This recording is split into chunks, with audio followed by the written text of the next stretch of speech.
What is this alleged Iranian plot about?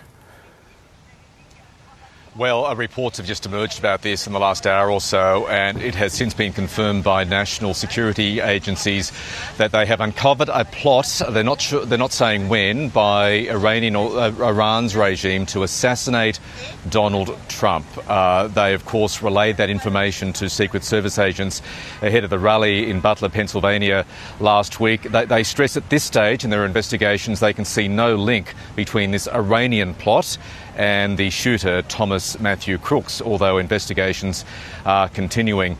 Iran has long sought revenge on Donald Trump. He was a very strong critic of the regime at the time he was president, and in January 2020 he ordered a successful drone strike that took out the head of the secretive Quds force in Iran, Qasem Soleimani, and that really enraged the regime there. So the Iranian threat has been on the radar of authorities here for some time.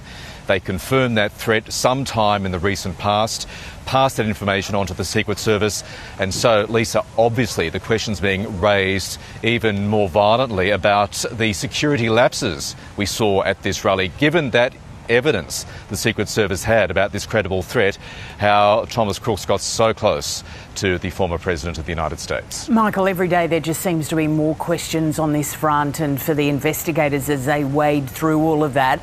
Jade, all the attention is certainly on Milwaukee. I understand that Donald Trump is set to hold another campaign rally at the end of the convention, and that we'll possibly see, as predicted, his running mate joining him for that event. What's planned?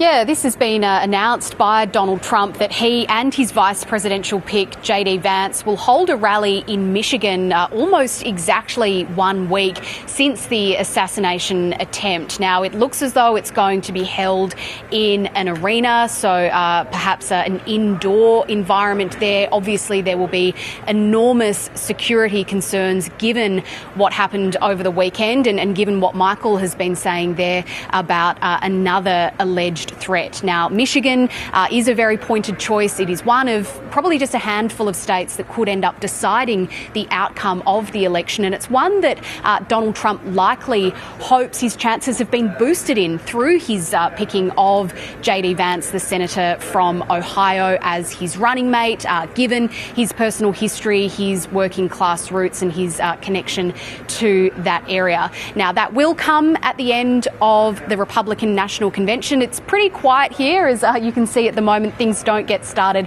until later than they did yesterday. But the main events this evening, local time, are expected to be when we hear from some of Donald Trump's former rivals for the Republican nomination. They include entrepreneur Vivek Ramaswamy, also Florida Governor Ron DeSantis, and former United Nations Ambassador Nikki Haley. Now, she was Donald Trump's final remaining rival. It did get pretty bitter between them towards the end of the primary season. She'd called him unhinged. She'd also said that any candidate aged 75 and older should take a mental competency test, which would have included the former president. But she has since said that she would vote for Donald Trump, and she wasn't on the speakers list earlier, but it looks as though she was added after the attempted assassination of the former president. So she is expected to be here and to call for unity.